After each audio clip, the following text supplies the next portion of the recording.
The story that built your success? Maybe the story that is burning you out. Not because there's something wrong with you, but because the beliefs that helped you become successful, like, I have to be the strong one, or if I don't do it, it won't get done, and everyone depends on me, can quietly become the very patterns that leave you exhausted. On the Trust Tax Investigation, we're discovering how these stories shape the way we work and lead. Then on October 15th, comedian Merritt Khan and I invite you to rewrite your story. The podcast helps you understand the story you've been living.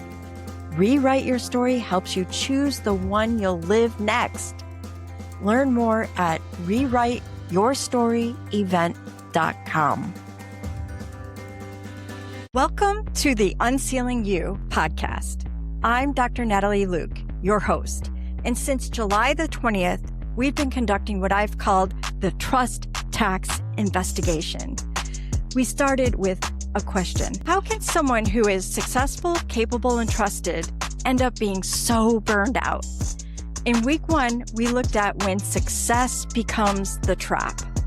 We saw how being dependable, capable, and willing to take responsibility can slowly turn into doing more than your share. You keep delivering, so from the outside, everything looks fine, even when it's costing you. Then in week 2, we asked, why does this happen? We looked underneath the behavior at the expectations, the identity, the chronic pressure, and the nervous system. We began to see why high performers don't simply wake up one morning and decide to overwork. The pattern develops over time. Eventually, what is unsustainable can start to feel normal. Then in week 3, we widened the lens to look at how the organization supports burnout. Because burnout isn't an individual problem. When dependable people repeatedly step in, solve the problem, absorbed unfinished work, or compensate for unclear ownership, the organization can begin to rely on the workaround. The work gets done, but the underlying problem doesn't get fixed. And that is where the trust tax becomes expensive for the people, operations, and the business. So now we've reached the most important part of the investigation. What do we do about it? This week is about breaking the cycle, because once you see the pattern, you have a choice. You can examine the story underneath it, the story being, I have to get it all done. Everybody depends on me. I have to prove myself. I can't disappoint them. This is what leadership requires. Instead, you ask, is this story still serving me? And is it keeping the entire system stuck? This week, we're going to explore what happens when we change the story, change the behavior, clarify responsibility, communicate differently, and build systems where trust doesn't mean one dependable person has to do it all. We've investigated the trust tax. Now it's time to start replacing it with trust, alignment, and sustainable results. Today, we're starting with Beth Sherman, an Emmy-winning comedy writer who spent decades learning how to connect with skeptical audiences and now brings those lessons into the business world. Beth Sherman helps us to explore something essential to breaking the trust tax. How to stop performing the version of leadership we think people expect and communicate with enough humanity and self-awareness to build real trust. Beth, thank you so much for being on the UnCeiling You podcast. I really appreciate you being here. It's my pleasure to be here. Thanks for having me. You're welcome. So you wrote for Letterman, The Tonight Show, Ellen DeGeneres, the Oscars. You have 7 Emmys, and now you're in boardrooms teaching business audiences what comedians know. And I could see the translation, but I want to hear it in your words. What made you believe that what you learned in those writers' rooms belonged in corporate America? What it distills down to, what our skill is in comedy is building trust with skeptical audiences quickly. And that is a transferable skill. And people think, oh, you do it, yeah, but in comedy you do it with humor. And yeah, I mean, it's humor, but what is humor? Humor is just humanity. And we build trust quickly on stage because we have to. If we don't connect pretty much immediately with our audience, nothing else we do works. And it's the same with business. It's just that the consequences are a little bit more subtle. No, people are looking at you, but they're just not listening. So what my lane is showing people how to communicate in a way that actually makes people want to listen. And I made the transition because I spent almost 30 years in comedy and comedy writing. But throughout that time, I would have business leaders come to me and to people like me when they had talks, TED Talks, conference talks, things like that, a lot of commencement speeches, but things where they'd say, I don't want to be boring. And they would think that they were coming for jokes. But if you put jokes into the hands of people, who are not used to using them, it all just feels awful and false. It feels it's what dad jokes are. It's fine for the people who love you, but you're not winning hearts and minds. So what I learned to do was to make things more engaging in the business world was find a way to do it in the voice of the speaker in a way that is authentic to them and organic to the material, which means humanity, storytelling, and humor in the sense of helping people understand that what's funny, truth, recognition, those sorts of things, so that you don't need to lean on things that are just forced in. And those clients invited me to speak at some of their organizations because they were so happy with how it went. And here I am now doing a lot of keynote speaking. Nice. So comedians have 30 seconds to get the room. No, Nope. we don't. Really? No, I would love. We have roughly 0 seconds, Natalie. That's about what we have. 30 seconds. Think in your head. I mean, if you look at any social media or anything really, and you count, how long do you look at something before you go to the next thing? A nanosecond. Yeah, that's about what we have. And if you watch any stand-up special, if you just speak to anyone you find interesting, you'll see that they don't. It's immediate. It's a feeling, but there's a reason that feeling happens, and it can be a look, a smile. It is connection. It's emotional connection, and making people feel seen, heard, and understood. 30 seconds is just sit there listening to someone. 1,000, 2 1,000, 3 1,000. Yeah, I'm thinking about what to make for dinner. Yep. So what's the one thing every comedian knows in that nanosecond that builds the connection in business? Well, we do it. It's one of those things that becomes an instinct. So the interesting part of what I do is sort of looking back and saying, what do we do? And there are small things, simply smiling, but also acknowledging the elephant in the room, those sorts of things. What's the first thing people are noticing? What are they thinking about me, about the event, about what's happening, about the world? We say the unspoken thing. And we acknowledge it, because if you don't acknowledge that elephant in the room, it becomes a potential distraction. Even if it's as simple as someone's got a Band-Aid on. I mean, if I walked up on stage and I had a Band-Aid on my cheek and I mean, this is a CEO, let alone a comedian. Are you thinking anything other than what happened? Yeah. I mean, even if it's just a splint or something like that, it's simply because if the voice people are hearing inside their heads is saying, wonder how she got that. She walk into something, what was it? The voice they're not hearing in their head is yours. So I think that's what we're very good at. And it doesn't have to be done in a disrespectful way. It can be, I mean, I've worked on speeches for people who were, change management, where they've got to go up in front of an all staff and some stuff's gone down.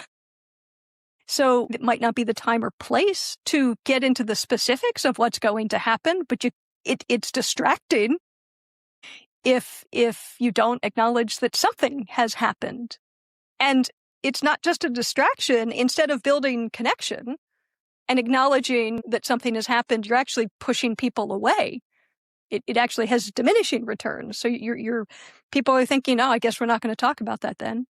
No, here things aren't going to change. I guess we'll just pretend everything's fine. And, it really, it's more essential than it seems. And it's just a small communication choice if you know what you're looking for. So when you're working with the leaders, have you ever worked with someone who's convinced that they didn't need this type of connection? Well, I would say it's sort of a self-selecting group. Okay. Most of the time leaders come to me is because they have an event where they want to look good. I mean, these are successful people who understand that preparation and seeking help is part of success, and the willingness to admit, the self-awareness and willingness to admit that maybe they can be coached. Every once in a while, a comms team will suggest someone see me, or that we have a session, which has to, because I can say things they can't. I'm the outsider. And again, because my skill as a comedian is I'm going to make this person laugh anyhow on the call. We're going to have 90 minutes. We're going to have a good time. And they're going to realize, okay, this isn't someone who's saying, this isn't a dry academic sort of communication preparation. This is bouncing something off of someone who it wants you to have fun.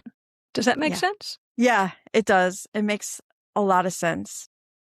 Because the comms team person, their head of communication, or whoever's working in internal comms can't say to the head of the company, to the managing director, yeah, you're going to put people to sleep. Or simply, no one likes you. They can't say that. I can't say that, but I can help them come across with more self-awareness than perhaps they usually come across with.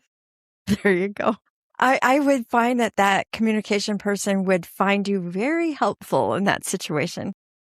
Just blame it on Beth. Well, and it isn't always that these people are, I mean, very often the person who is running the company, or the person who is the expert, the reason they are the expert is because they are technically brilliant. I mean, they are brilliant at the technical things, but sometimes they have to communicate. That is not always a skill. That means that you can communicate those technical things with the sort of rank and file people in the company. Right. So giving them a sense of how, if they speak this way, how is that heard? What's in that thought bubble above the heads of their team or their audience? Once they get some insight into that, they think, yeah, I could see that. For the past 4 weeks, the trust tax investigation has been following a pattern. A capable person becomes what others can depend on. More responsibility follows. They adapt. They compensate. They find ways to keep everything moving. And because the work keeps getting done, the pattern can become almost invisible. But this week, we're not just investigating the pattern. We're asking, how do we break it?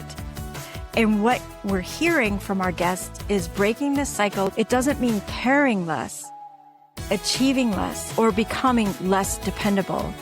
It means doing something differently. It can mean communicating for connection instead of trying to get everything exactly right. It can mean stopping the need to prove your value by how much you carry and advocating for the value you already create.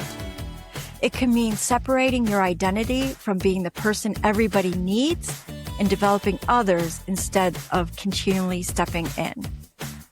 And sometimes it happens in a single moment when you notice yourself about to please, perform, stay silent, or take something on that isn't yours, and choose differently. That's where rewriting your story begins.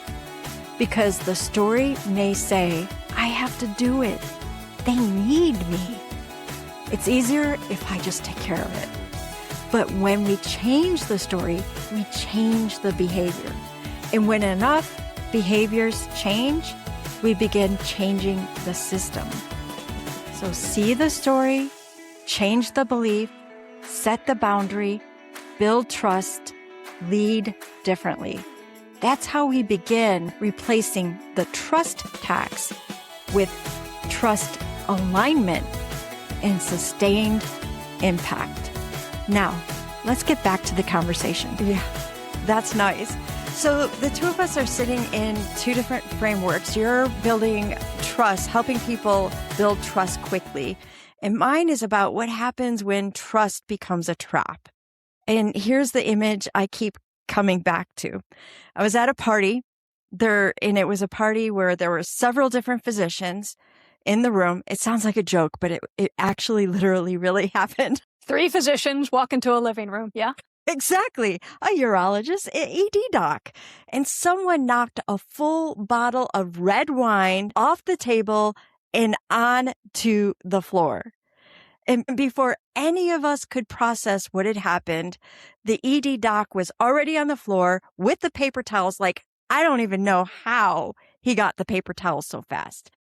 I was like stunned that the wine even fell, let alone like processing what to do with it. And my question is, what if that became his job, to go to parties and clean up the wine after it spilt on the floor because he's so good at it, because he can handle it so fast? And so I guess the question is, from where you sit on the communication side, what do you see that happened in the room the moment that wine went on the floor? Well, calling out the elephant in the room, I have to take one step back and say, I thought you were joking when you said it was a urologist and an ED doc at the party. What kind of parties are you going to, Natalie? Actually, it was a euchre party. And my friend is a pharmaceutical salesperson. Okay. And she invited, she's been in the business for a long time. So.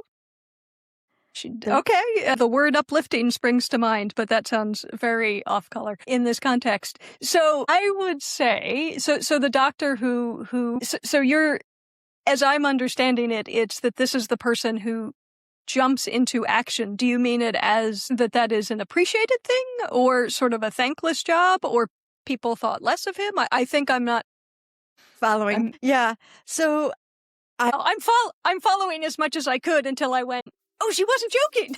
That was my inner monologue. Natalie goes to good parties. We'll be back after a quick break. Success opened the door. Burnout quietly followed you in. If today's conversation felt familiar, it's because burnout rarely begins with exhaustion. It begins with a story that says, I have to be the strong one. If I don't do it, it won't get done. Everyone depends on me. Those stories often create successful leaders, but over time, they become invisible patterns that keep responsibility routing back to you until success is feeling heavier than it should. That's exactly what we're uncovering in the Trust Tax Investigation. The podcast helps you understand the story you've been living. Rewrite Your Story helps you choose the one you'll live next. On October the 15th, join comedian Merritt Kahn and me at Walsh College in Troy, Michigan for a transformational experience unlike any leadership workshop you've attended. Together, we help you recognize the story shaping the way you work, lead, and carry responsibility. Decide which parts still serve you and release the ones that no longer do. The workshop helps you see your story. The comedy helps you let go of it, because you don't have to abandon your success. You simply need a story that lets you enjoy it. Learn more and reserve your seat at rewriteyourstoryevent.com. Where they drop wine bottles on the floor. Yeah. I would see it as a great thing. And so like where I'm coming from on the trusted tax is that sometimes just because someone's really good at it means they always do it. And what where my focus is lying is, hey, you don't have to keep doing the things that you're good at. You can stretch yourself. And so both the thing that they have in common is trust. We trust you to get this done always. So we constantly go to you. And then as the person who's trusted is like, well, I guess that's my job, instead of stretching myself and saying no. Sure. So people, it's sort of a matter of being taken for granted or I guess golden handcuffs. I mean, it can be, I guess it can work either way. They can be great handcuffs or they can just simply be handcuffs. I got to be honest, a lot of things, erectile dysfunction, handcuffs, things coming up on this podcast I did not anticipate. That's what ED doctor stands for anyone listening. So yeah, I think I know for sure from my own experience, I worked in a very particular niche of television, and it was made clear to me by agents and managers that, gosh, there's no way anyone could ever think of you doing something different. And I don't mean what I'm doing now. I mean, I worked in comedy variety, which is what the late night shows were considered, late night and award shows and things like that. That's what they're considered in TV. And I had this wild and crazy idea that I might like to do what is considered scripted, so sitcoms. So not a world of difference. And everyone said, whoa, slow your roll, Sherman. How could anyone imagine you doing something like that? Which, is absurd when you think about it, but it's certainly something that happens. Yeah, I appreciate that. And so going back to what you're doing today, you're teaching people to read the room and to respond to it instantly, skillfully. But then there's a version of that skill that can become a compulsion, where the person who can always manage the emotion or temperature of the room just gets to be in the room instead of, never gets to be in the room instead of always having to perform. Yeah, I think what I'm hearing is that it slows our own growth if we are too amenable and if we are, I guess, people pleasing. Right. So it's important to be able to, while trust is important, we are the trusted person to do that thing. The communication skill is having the self-awareness and the willingness to communicate something in a way that doesn't frighten other people and say, I love doing this. I know I'm good at it, but I'd also love to stretch and do a bit of this and do a bit of something else. So when you were wanting to make that shift from the late night comedian, how did you get people to recognize that you can do that and in a way say no and redirect or decline without feeling like, I don't know, you were losing the last part of yourself where you were successful? Well, it would be a better story if I actually had succeeded in scripted sitcom writing. I was able to get the meetings and I pitched a lot of shows, but the opportunities that kept coming to me were similar to the opportunities that had been coming to me because that's where I'd built my reputation. And that's also just simply where I knew people.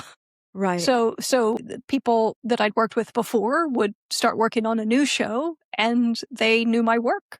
Because we're all tempted to hire people that we've worked with before because it's a known quantity and you're putting that baseball team together. You need someone who's good at this and someone who's good at that and someone that's good at the other thing. I certainly agree that being trusted for one thing can become a sticking point, but there's also something to be said. I tried to hear in that process the glass half full side of it, I guess, which is, hey, I'm really good at this thing and a lot of people want me for it. Right. And what I have realized now looking back into the transition of what I do now, which was all me, that had nothing to do with anyone in entertainment. Those were choices I made and opportunities that I saw. But when I sort of sat down with myself and said, what's the part of my job that I am really good at? In fact, I'm so good at it, it doesn't feel like work. And that was Punch Up, which is essentially what I do and a lot of what I teach. In comedy, that's looking at things and spotting comedic opportunities. How can we make this more engaging? And in comedy, it's a little bit more written and intentional, but in the business world, it's simply what you have now is simply dry information. How can we put more you in it? Right. So I feel that is very enlightening, and I really love it because it's like, hey, wait, I am good at this. Let me embrace it and go from there. Yeah, I mean, I'd also reached an age where, I'm 53 now. I've been doing this for a few years, but I'd been in TV comedy writing and stand-up. Stand-up was, TV comedy writing was always the day job. And writing for TV shows, I did a stand-up for a lot of years, but that was nights and weekends and hiatus weeks. So it was looking at that and thinking about, I've done a lot of the things that I set out to do, and doing more of it. It felt like my career was going laterally. I see. And I could get into, my options were going into a management position and becoming head writer, which I did a few times, but I didn't enjoy it because you don't get to do the thing.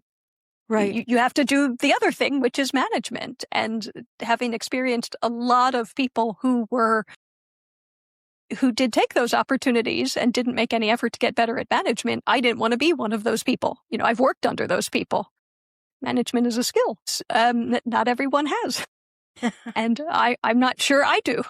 So I was looking for other places to go with what I was good at. So I tried to read the room, I guess, in the sense of, I'm being told this. On the one hand, it sounds like a negative, but if I turn it around, where is the positive to it? I love that.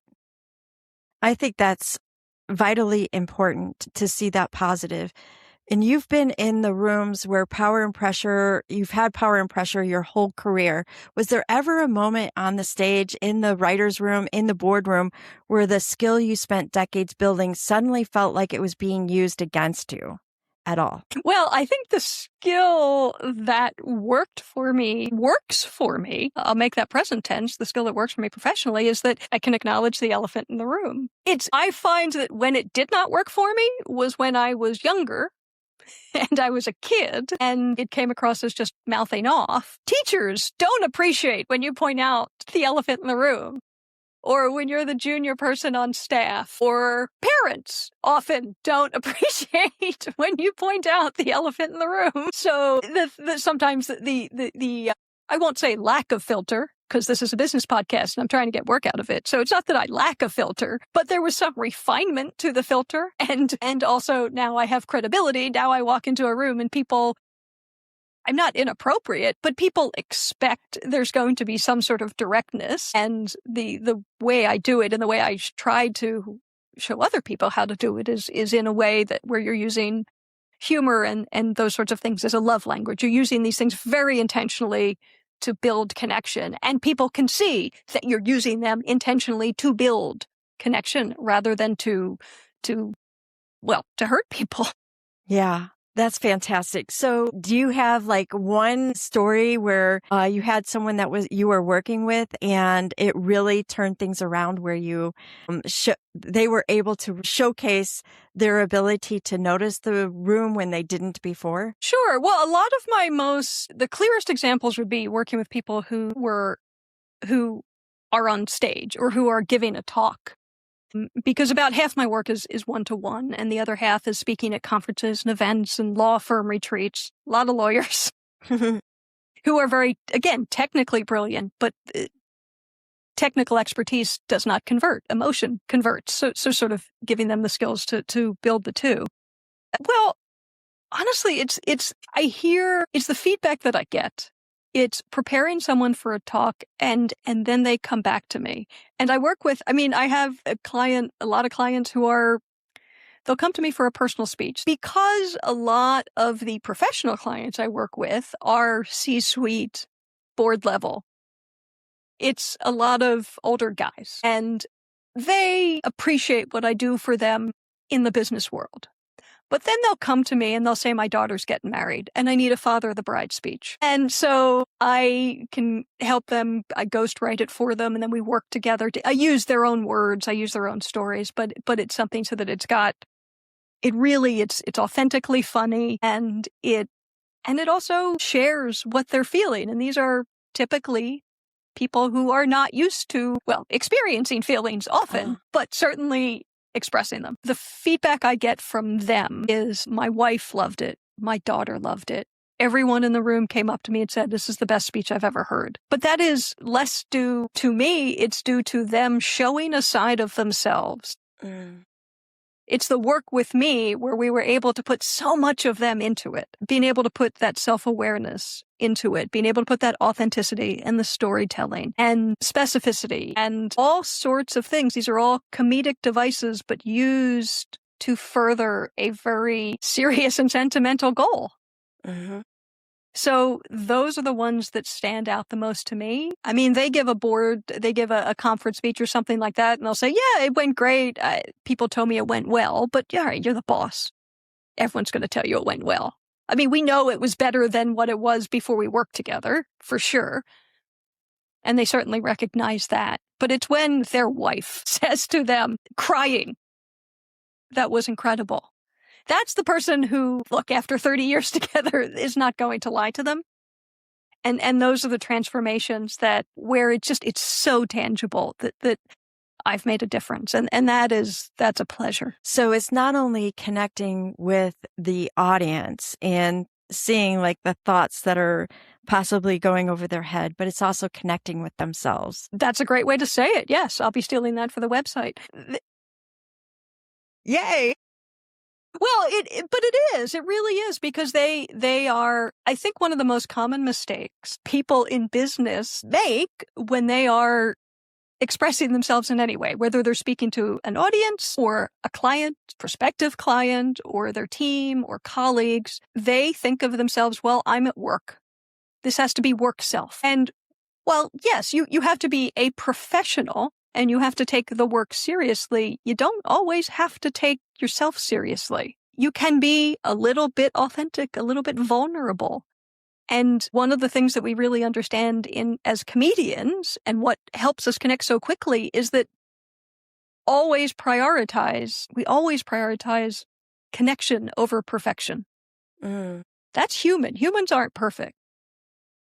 It's not about being vulnerable and weeping all the time, but it's sort of confiding to someone or sharing with someone, well, the first time I tried this is how it went. Or a little bit of the story that took you, that got you to where you are now. Because for people in power, they often think, well, I have to be credible and I can't be vulnerable. It's their humanity. Simply, it's just being able to show your humanity. And by the way, as we move towards a more automated world, your humanity, the ability to display your humanity and connect with other humans, is a skill that's only going to become even more important. I mean, it was important before, but even more important, because we can have AI doing wonderful things and speeding up the process, but ultimately, whoever's buying is a person. Our customers are human. Our colleagues are human. Humans are still in the equation. Many of us still date and marry humans.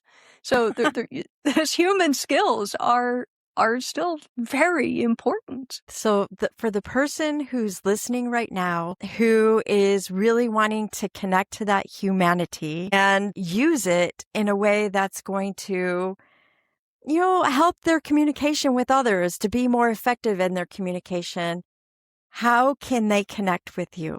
They can find me on LinkedIn. My name is Beth Sherman, or they can go to my website, which is the very cleverly named BethSherman.com. You don't get daytime Emmys for nothing, Natalie. Love it. Thank you so much for being on the UnCeiling You podcast. My pleasure. Thanks for having me. About 4 weeks ago, we started this investigation with a question: how does success become a trap? And after these conversations, I don't think the answer is that high performers simply need to become more resilient. The trust tax showed us something more complicated. It can begin when a person proves dependable. People trust them with more.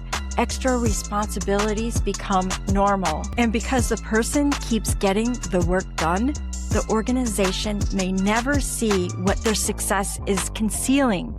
Unclear ownership, unfinished work, broken processes, poor communication or responsibilities that keep routing to the same people. Eventually, the workaround becomes the way the organization operates. The person pays through overwork, lost energy, disengagement, or burnout. The organization pays through rework, higher costs, turnover, lost capacity, and the problems that remain hidden because someone keeps compensating for them. But throughout this investigation, we discovered something underneath all of it. There is often a story keeping the pattern alive. I have to get it done. Everybody depends on me. If I don't step in, who will? I need to prove that I belong here. Leadership means caring more. These stories have helped us to become successful, but they can also keep us and the people around us stuck. And that is why the trust tax investigation leads directly to the Rewrite Your Story event. On October 15th at Walsh College in Troy, Michigan, Merritt Kahn and I are bringing this work into the room for a full-day leadership experience, followed by Merritt's live one-woman theatrical comedy show, Optimistic Personality Disorder. Makes me smile every time I say it, because understanding the pattern is only the beginning. At Rewrite Your Story, we're going to see the story that's driving your patterns, changing the beliefs that keep it going, and setting boundaries to clarify ownership. Building systems of trust instead of systems that depend on someone continually rescuing them, and ultimately learning how to create results without burning out the people responsible for producing them. The workshop helps you see the story. The comedy helps you let it go. And maybe that's the most important thing this investigation has shown us. You don't have to abandon your ambition. You don't have to stop being dependable. And you don't have to care less. You can rewrite the story that says your value comes from how much you carry. You can develop other people. You can share responsibility. You can build trust without becoming trapped by it. And you can lead in a way that lifts others and releases you. Rewrite your story, break the cycle, lead differently. I'd love to see you and your team on October the 15th at Walsh College in Troy, Michigan.